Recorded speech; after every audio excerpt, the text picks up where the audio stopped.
नमो नमः। प्यारे बच्चों, आज हम पढ़ेंगे पाठ 5 प्रत्ययः। संस्कृत का है पाठ 5 प्रत्यय अर्थात प्रत्यय के बारे में। प्रत्यय के बारे में संस्कृत में एक कहावत है या यूं कहें कि परिभाषा है कि प्रतीयते विधीयते इति प्रत्यय, अर्थात वे शब्दांश जो शब्द के पीछे जुड़कर या उसके अंत में जुड़कर उसके अर्थ में यानी शब्द के अर्थ में परिवर्तन ला देते हैं, ऐसे शब्दांश को हम प्रत्यय कहते हैं। बच्चों, प्रत्यय के बारे में आपने पिछली कक्षाओं में अपनी हिंदी की व्याकरण की पुस्तक के माध्यम से आपको जानकारी अवश्य प्राप्त हो चुकी होगी उपसर्ग और प्रत्यय के बारे में। आज मैं आपको संस्कृत में बताऊंगी प्रत्यय क्या होते हैं। संस्कृत में है कृत प्रत्यय। कृत प्रत्यय के अंतर्गत आते हैं कर्ता प्रत्यय, इसके अंतर्गत आते हैं कत्वा, तुमुन और लेप प्रत्यय। तो चलिए जानते हैं इनके बारे में।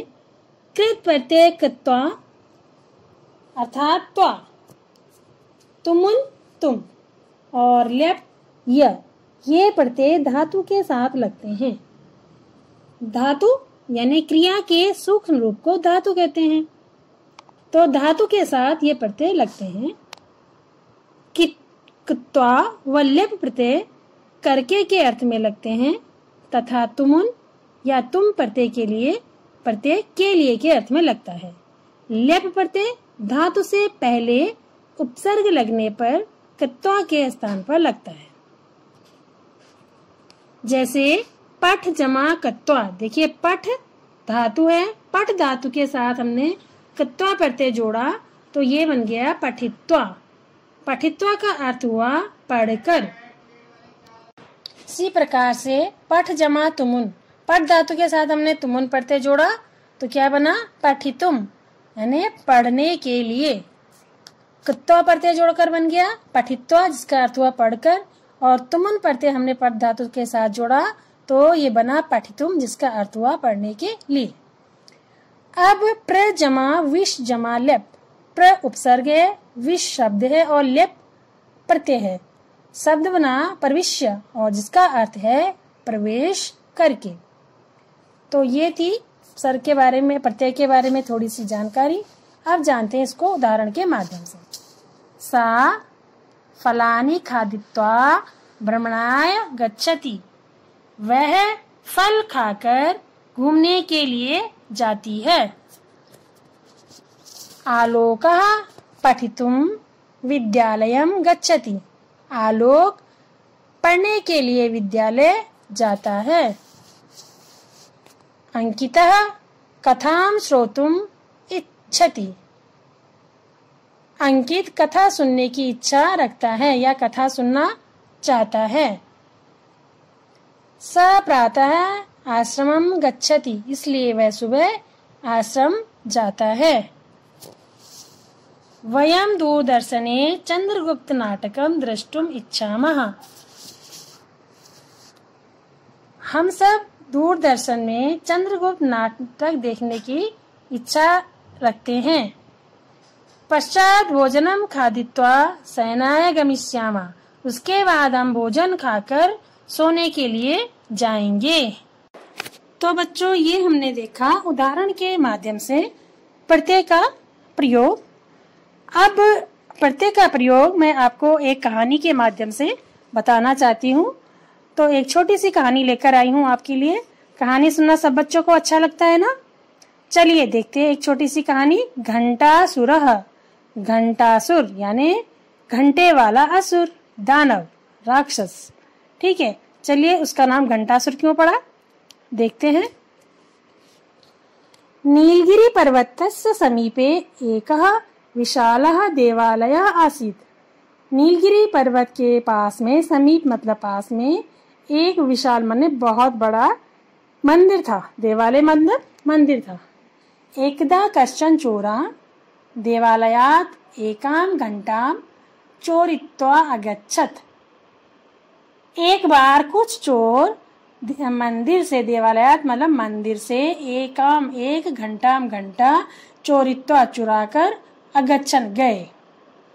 रक्षकेभ्य भीता स वनम गता है। रक्षकेभ्य मतलब पुलिस के डर से, भीता मतलब डर से, स मतलब वह, वनम गता जंगल में गए।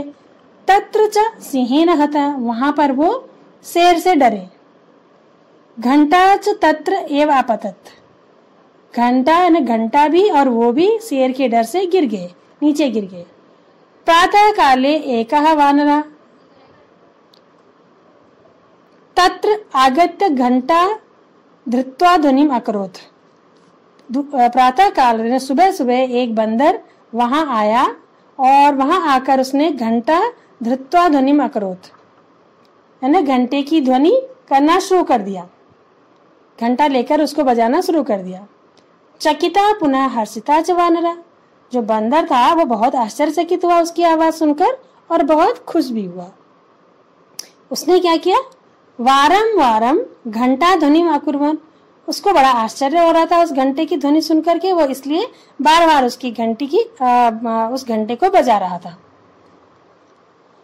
पर्वतस्य समीपे एकः ग्रामः आसीत्, यानी पर्वत के पास में, समीप मतलब पास में एक गांव था। आसीत का अर्थ था।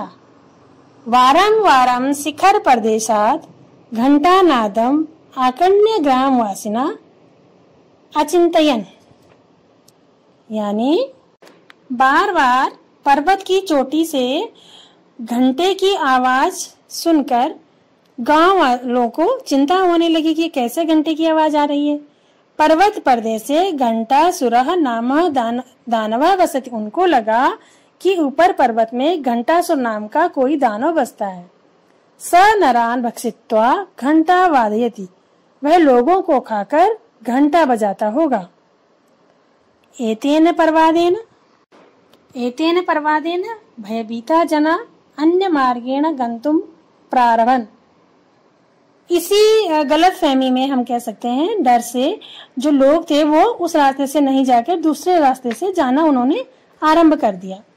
अनेन चिंताकुलः राजा उद्घोषयत, एक दिन राजा को इस चीज की चिंता होने लगी। उसने घोषणा की कि यह घंटा सुरम मारितुम समर्थ भविष्यति तस्मै विपुलम धनम दास्यामि।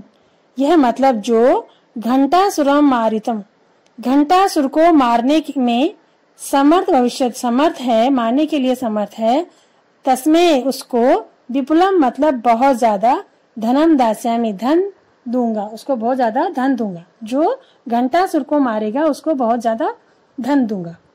घोषणा श्रुत्वा एका वृद्धा अचिंतयत, घोषणा सुनकर के एक जो वृद्ध स्त्री थी वह सोचने लगी।